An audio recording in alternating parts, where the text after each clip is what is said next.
Alice, have you decided whether you want to move in with us? I've told you many times, but I have no intention of living with you. But are you sure that you're not going to regret your decision? Yes, I'm sure I'm not going to change my mind about this. You're sure? How many times are you going to ask me that? Melanie is getting married. Oh, really? Good for her. Congratulations. Melanie's fiancé is still young, and he doesn't make much money. Well, I figured as much. Melanie is still young too. And I think the two of them will be living with us. I see. Isn't that good news for you? I'm sure you're thrilled about this. So, now there's no need for you to ask us to move in with you. I just want to make sure that you don't regret your decision later, though. Were you even listening to what I said up until this point? Don't you understand that Sean wants to live with us? You're the only thing holding him back.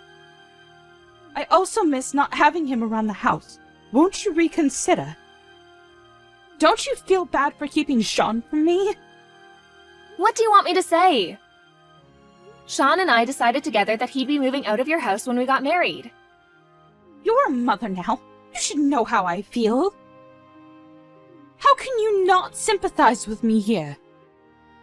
We told you that Sean would be moving out. You were okay with our decision before. What changed? Also, I don't intend on quitting my job. I love my job. Our home is close to where both Sean and I work. If we move to your place, it will take us over an hour to get to work. It just doesn't make any sense. That is not the point. Now that you have a daughter, doesn't it make sense for you to live with us? You're not listening to me. You're trying to make all the decisions here. You don't know what Sean really wants. Why do you assume that moving in is what he wants? Well, Sean is kind and he cares about his parents. He can't tell you how he really feels because you'll chew him out. If you try to listen to him, he'll tell you how he's really feeling. Well, how about you take this up directly with Sean then? You told Melanie that Sean married the wrong person.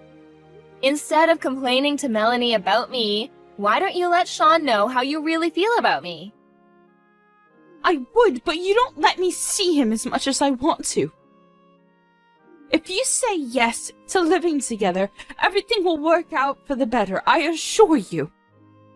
And if you're going to continue working, you could use help from us in raising your child. There's a daycare at my workplace, so I don't need your help. Why are we even having this conversation right now? Melanie and her fiancé are moving in with you, so what's the problem? Sean is our son. I want Sean to take care of us if anything should happen to us as we get older. Melanie's fiancé needs to do the same for his family, so I can't expect them to look after us. That's why it's so important to us that your family move in with us. You should stop being so selfish and think about what's important for this family. You're part of this family now, so you should follow our rules. I haven't complained until now, but it's about time that you prioritize our needs before your own. I really do think that Sean chose the wrong person to marry. I can't rely on Melanie because she's going to be part of a new family soon. If you agree to come live with us, I'll ask Melanie and her fiancé to move out so the house won't be so overcrowded. Isn't that a bit rude? You can't do that to Melanie and her fiancé. Well, Sean is more important to me.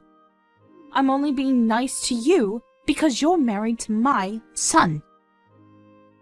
And if Sean is going to move in with us, I don't even need you to move. I see. I understand how you feel. Do you want me to divorce Sean then? Will that make you happy? Huh? Well, that's what you want, isn't it? I'll divorce Sean for you. You're not making any sense. You just told me that you didn't need me in your family. I'll speak to Sean tonight about the divorce and your wishes for this family. I don't think that he'll want to divorce me, though. He loves me too much. I'll also let Melanie know how you feel about me. Why do we need to involve Melanie? She has nothing to do with this. I'm going to tell her that you're going to kick her out as soon as Sean moves in with you. And that you love Sean more than her. There's no need for you to tell her that. You'll just end up hurting her. What about my feelings? You seem to have no problem hurting me. You're such a bitch. You just want to pull me apart from my family. You are a monster. I just spoke to Melanie. She told me that her father also asked her and her fiancé to move out if Sean was going to move in. She told me that she's not going to move in with you if there's a high chance she'll be kicked out soon after that. What? She can't do that! She already promised us she'd move in! It seems that your husband spoke to her before you did. He told her that Sean and I are moving in with you and that there was no room for her and her fiancé. She was really angry with her father after that. She has no intention of moving in with you anymore. Well, how come Melanie didn't come to me first? Melanie told me that she spoke to her father yesterday. I guess she's angry with you too. That's why she came to me and not you. Did you tell your husband that Sean and I were moving in with you? How could you? I've been telling you that that's not what we want.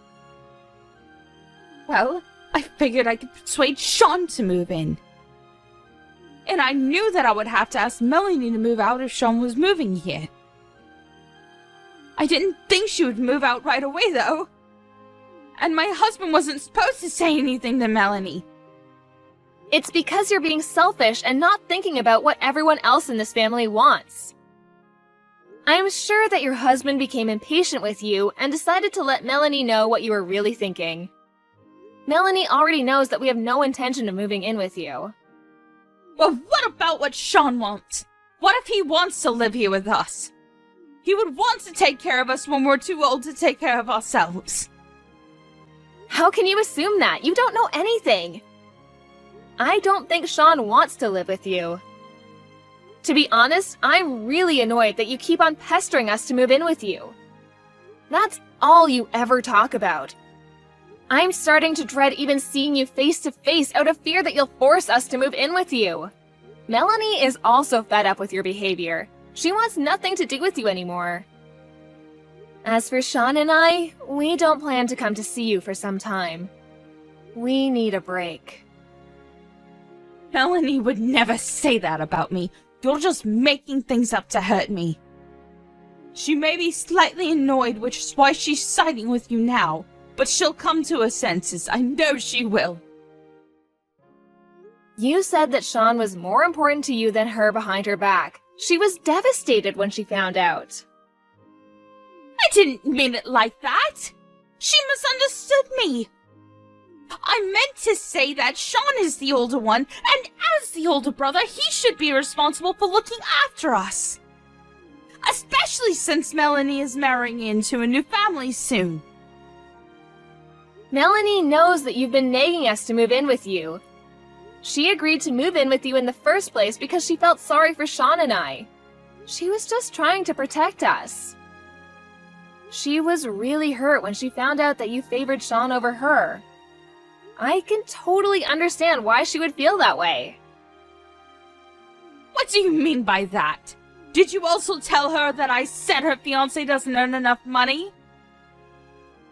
I didn't say anything to Melanie. She probably found out through her father.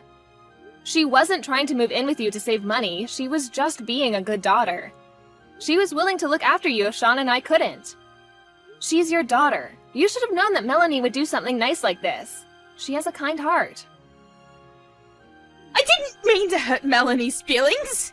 I really did want her to move in with us. But I figured that she'd want to move out eventually. I guess I was just trying to act strong. It just sounds like you're making a bunch of excuses. Shouldn't you be telling Melanie this directly instead of me? Well, Melanie won't pick up my calls. I think she's very angry with me. Would you mind telling her how I really feel? Melanie doesn't want to talk to you or hear what you have to say to her.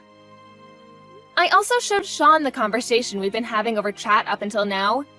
He just got home from work. I thought that he ought to know how his mother was acting. What did Sean say? He said he'd rather cut off all ties with his parents than divorce me.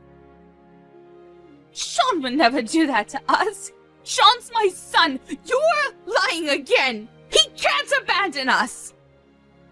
He's going to give you a call soon to talk to you directly about this. But first, he's going to talk things over with Melanie. As for me, please don't try to get in touch with me anymore. I have nothing more to say to you. You stress me out. It's not good for my mental health. By the way, I'm pregnant with my second child. You're pregnant? When did you find out? Yes, I'm pregnant. Do you know if you're having a boy or a girl? It's a boy. That's great! Now you have more the reason to move in with us. Since Sean's going to cut all ties with you, I don't plan on introducing my new baby to you. You can't keep me from my own grandson. That's cruel, even for you. See, all you care about is yourself. Hasn't it ever occurred to you that we don't want to spend a minute more with you? You're stressing me and my family out. I'm sure we can work something out. We can come up with a plan that makes everyone happy. Could you please persuade Sean and Melanie not to be so mad at me? It's all a big misunderstanding. You can't take back the mean things you said about everyone. You're a grown-up. You, of all people, should know that. You treated me like an outsider, and you backstabbed your own daughter. You're a terrible person. I'm so sorry. I see how wrong that was now. Please forgive me. I didn't mean any of it. Seriously. We're not going to forget the horrible things you said about us. How about you and your husband take care of yourselves for the rest of your lives? Don't expect to be seeing your grandchildren anytime soon.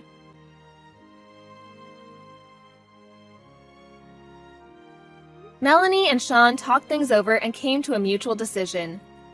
They both wanted nothing to do with their parents. If one of their parents got sick, they would figure out what to do when the time comes. For some reason, their father was livid with their decision. But Melanie and Sean didn't care, and they continued to ignore their parents completely. The following year, Alice gave birth to a healthy baby boy. But Alice and Sean didn't go out of their way to introduce him to his grandparents. They had the decency to send Sean's parents a Christmas card informing them of the birth of their new grandson, though. If only Sean's mother hadn't been so pushy and stubborn about Alice and Sean moving in with them, things might have turned out better for everyone. We're left to wonder whether Sean, Alice, and Melanie will ever forgive Sean's parents.